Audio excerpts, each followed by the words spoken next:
Glancing at the Kerala map, one observes how it transforms from a slender strip at the top into a concave hull in the middle. Much of the state is ensconced between the southern Sahyadri mountain ranges and the Arabian Sea, creating a Petri dish-like geographical enclosure for most parts. Yet, remarkably, in its last leg around Palakkad district in Kerala, a journey that begins from Tapi district in Gujarat, the steep, rain-soaked, and unyielding Sahyadris briefly part, like a curtain in a school play. From an altitude of 1,500 meters of the Nilgiri Massif, the Sahyadris drop to 75 to 300 meters, forming a navigable terrain. This low-lying area continues for 25 to 30 kilometers, after which, yet again, the Animalai Hills begin their ascent to 2,500 meters. This geological indentation, as if the gods of Guruvayur and Palani had pressed their thumbs on the condolites and Charnockite rocks from the late Proterozoic period that make up the Sahyadris, is called the Palakkad Gap. Geological funnel. Through this gap arrive trucks ferrying goods from Coimbatore and Tamil Nadu to Palakkad district, and from there to the rest of Kerala and, in some cases, even the world via the Kochi harbour. This is no different than the times when the city of Kovai in the region of Kongu Nadu shipped their goods through the Palakkad Gap onto the harbours of Panani and Buziris on Kerala's seaboard to trade with Arabia, Misr, Egypt, and perhaps even Pompeii in Roman times. Over time, while the Sahyadri ranges have offered a natural boundary which sets in motion the frothing up of distinct self-descriptions of the people on either sides, the Palakkad Gap undermines this easy divide. The gap became a geological funnel through which people, identities and beliefs sloshed about, mixed, and ultimately coalesced to form a cultural substrate. The result is a menagerie of liminal subcultures: Palakkad's Tamil-flavored Malayalam, the mercantilist capitalism of the Chettiars from Sivaganga and Coimbatore who are constants in Kerala's economic life, and the innumerable generations of Tamil Brahmins who have travelled back and forth across the gap.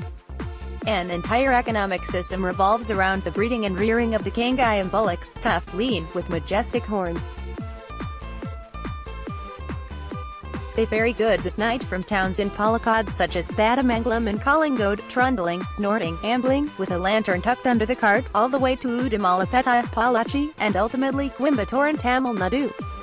Along this route, the scenery changes, coconuts yield to palm trees, cinema posters become bilingual, and communism makes way for Dravidianism.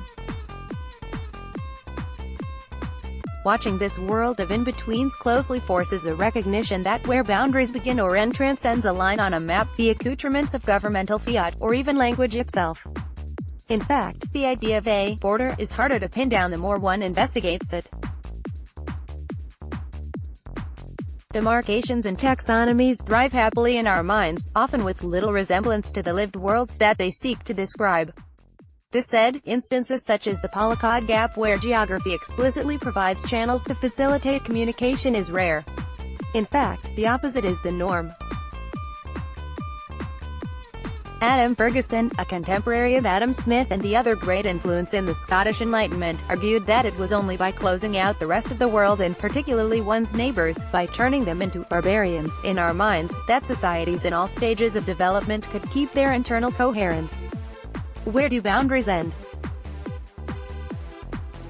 The history of modern states and actors within it, even well-meaning ones, is replete with efforts to construct differences, to name categories of imagined realities, irrespective of geographical logic.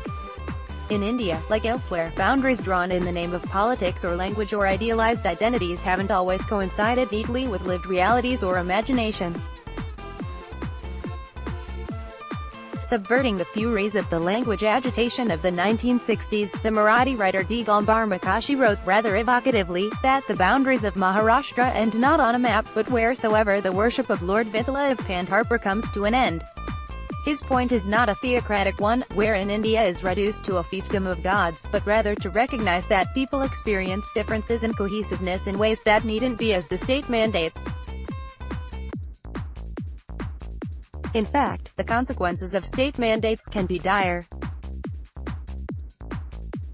In a recent podcast, the Canadian author Malcolm Gladwell tells us of kids who would swim the Rio Grande River from Mexico into the U.S. with watermelons, sell them during the day, and swim back home. Academics who study Mexican migration into America tell us that the militarization of the U.S.-Mexico borders has resulted in forcing the Mexicans and other Latinos to stay put in America instead of seasonally returning home, leading to the specter of illegal immigration. Politics, especially in a competitive democracy, is by construction dependent on forming and homogenizing whole.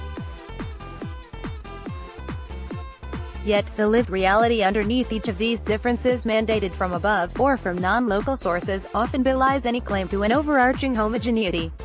The challenge of our times is to find ways and foster institutions that seek to recreate what the Palakkad Gap has done since the Neolithic Age, to allow passage, to facilitate exchange, to erode rigid orthodoxies, and ultimately foster the recognition that we need each other to thrive and prosper.